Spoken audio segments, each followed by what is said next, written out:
functions of an acyl chloride functional group is hydrolysis.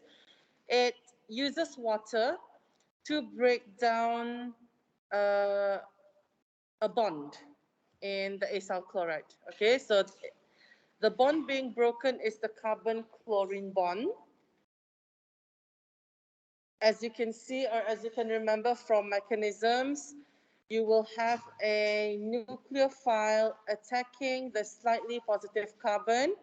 One of the double bond breaks, and then the double bond reforms, and the carbon-chlorine bond breaks. So when we talk about hydrolysis, even though water is involved, but the bond being broken is the carbon-chlorine bond. So we want to look at the ease of hydrolysis, which means, is it easier or is it more difficult to break the carbon-chlorine bond?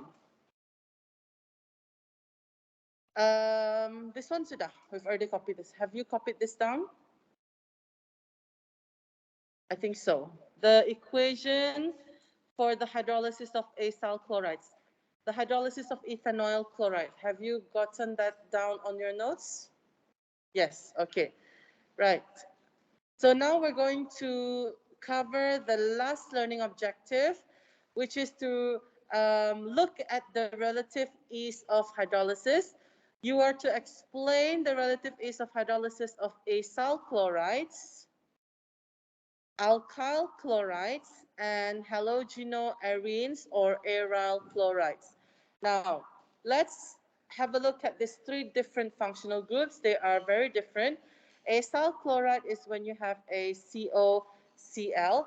What about alkyl chlorides? Can anyone give me an example of an alkyl chloride?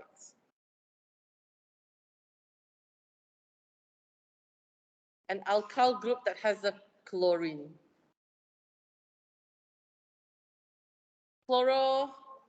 Anything, chloroethane, okay, or chloromethane. So that is your alkyl chlorides. Lastly, halogenoarenes or aryl chlorides. Can anyone give me an example?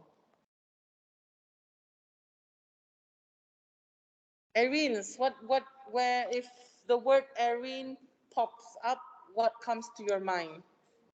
Benzene ring, okay? So a chlorobenzene is an aryl chlorides, okay? So make sure you know this different functional group, because sometimes they can ask you in question, explain or describe the relative ease of hydrolysis of these functional groups, and they may not necessarily give you its uh, individual or specific name of that particular molecule. Okay, so knowing your functional group is also important.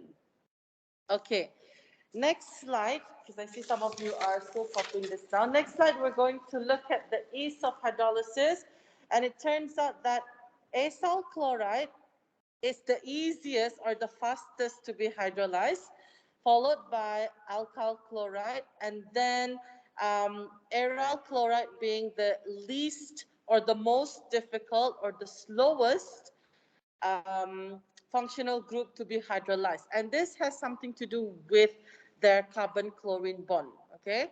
So the ease of hydrolysis can be looked at the strength of carbon-chlorine bond. So it makes sense, if the carbon-chlorine bond is strong, it is more difficult to be broken. So hydrolysis is more difficult. If the carbon-chlorine bond is weak, then that carbon-chlorine bond is easily broken, and hydrolysis is relatively fast. Okay, next we're going to explain why, okay? Hydrolysis of alkyl chloride or chloroalkane needs a strong alkali such as sodium hydroxide and reflux. So you can already see for acyl chloride, you do not need any special condition. Point number 3 in your notes, I don't have it on my slides. It says that water is sufficient to hydrolyze an acyl chloride quickly at room temperature.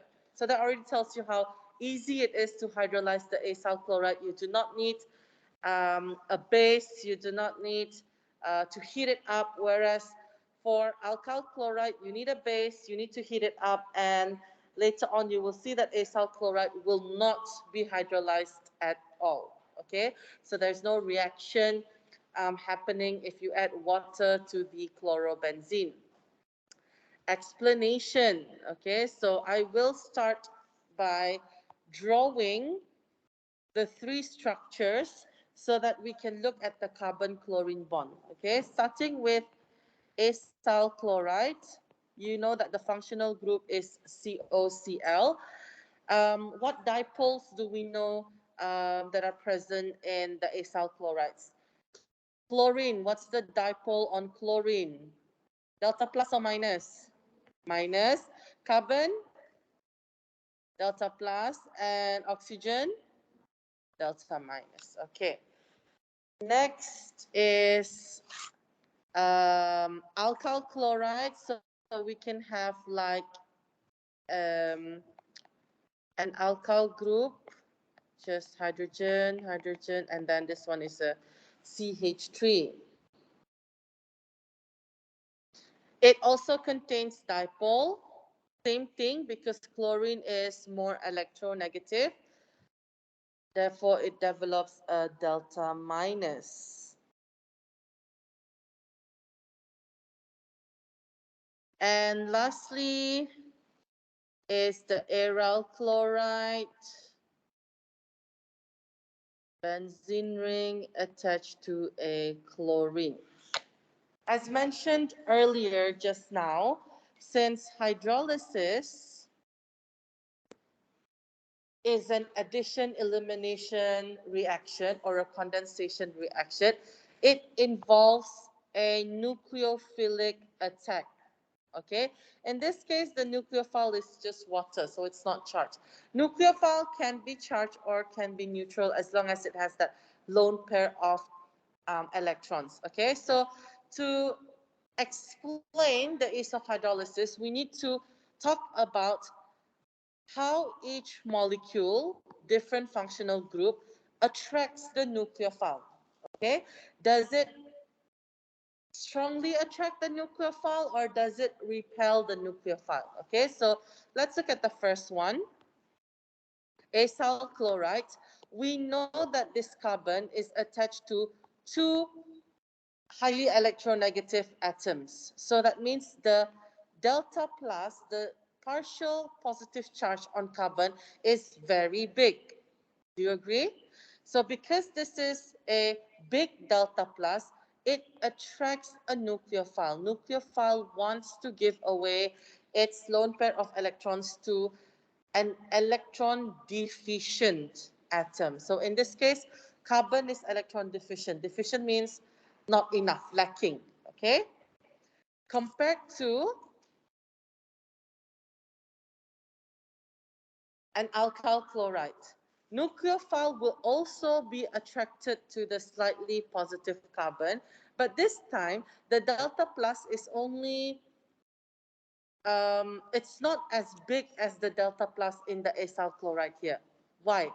Because this carbon only has one electronegative atom.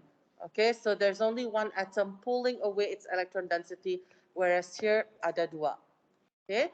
Lastly, do you think the nucleophile will be attracted to the benzene ring? Why not? What do we know about the benzene ring? Is it electron deficient or electron rich? It's electron rich. Okay, so there's a electron rich area above and below the benzene ring, which is the pi delocalized system. And if the nucleophile were to donate its lone pair of electrons to the benzene ring, it will repel. Okay, so say we want to donate it to that carbon, and that carbon belongs in the benzene ring. That benzene ring is electron rich. So repulsion will happen, and there is essentially no reaction happening here. Okay, so let's read the explanation to see if it matches with what I just explained to you. Acyl chloride undergoes hydrolysis more readily than chloroalkane because the carbonyl carbon has a larger partial positive. It is still partial positive charge. It's not a full positive charge. Because it is bonded to two strongly electronegative atoms, oxygen and chlorine, whereas in chloroalkane, the carbon is only bonded to one electronegative atom. Okay? So we can say stronger attraction here versus this. Okay?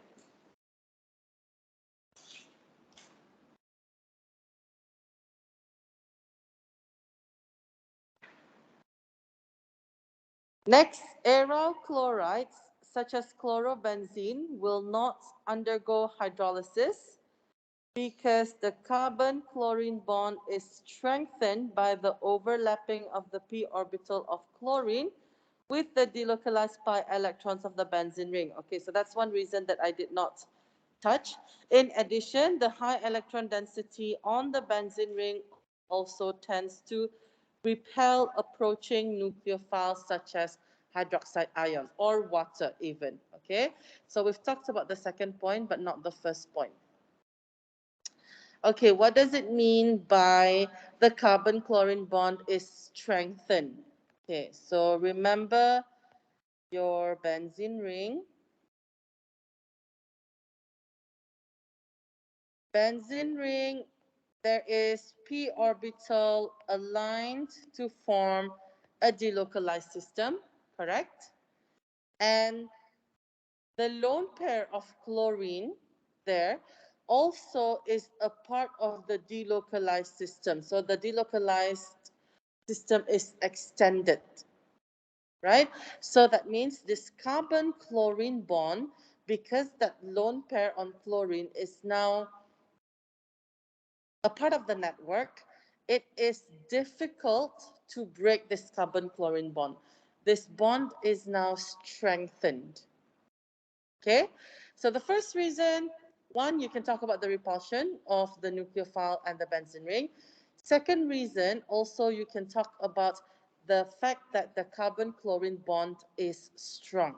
Now you may question, well, what has the carbon-chlorine bond have anything to do with hydrolysis? So if you just imagine you have water, H2O, this if this reaction happened, but it didn't, this lone pair would donate its electron to the slightly positive carbon, and then one of the double bonds will break and then reform, and you break the carbon-chlorine bond, because that's the addition-elimination mechanism for supposedly acyl chlorides, okay? But this reaction doesn't happen, of course, because the carbon-chlorine bond is not easily to be broken. Okay. In a reaction, okay, so that's done. That's the explanation. In a reaction with nucleophile, explain why an acyl chloride reacts faster than an alcohol. So we are comparing C double bond OCl versus alcohol. So alcohol is just that, okay? That oxygen is also a highly electronegative atom, delta minus, so that carbon will be delta plus. For the same reason, delta minus, okay? And we are talking about the attraction of a nucleophile to these two separate functional groups. In which functional group, left or right, is the delta plus bigger? The one attached to two electronegative atoms or the one attached to one electronegative atoms, which would result in a bigger delta plus? Left or right? Left, okay? More electronegative atom, more pulling, the bigger the partial charge is. So bigger delta plus. And nucleophile will, of course, be attracted to the carbon that has a bigger delta plus charge. Okay, so the carbonyl carbon in acyl chloride has a greater partial positive charge than the carbon atom bonded to the oxygen atom in alcohol. The reason is because it is attached to two strongly electronegative atoms or highly electronegative atoms compared with just oxygen atom in an alcohol. Oh, cannot see. Maybe I should have used a different colored highlighter. Never mind, I'll just underline it.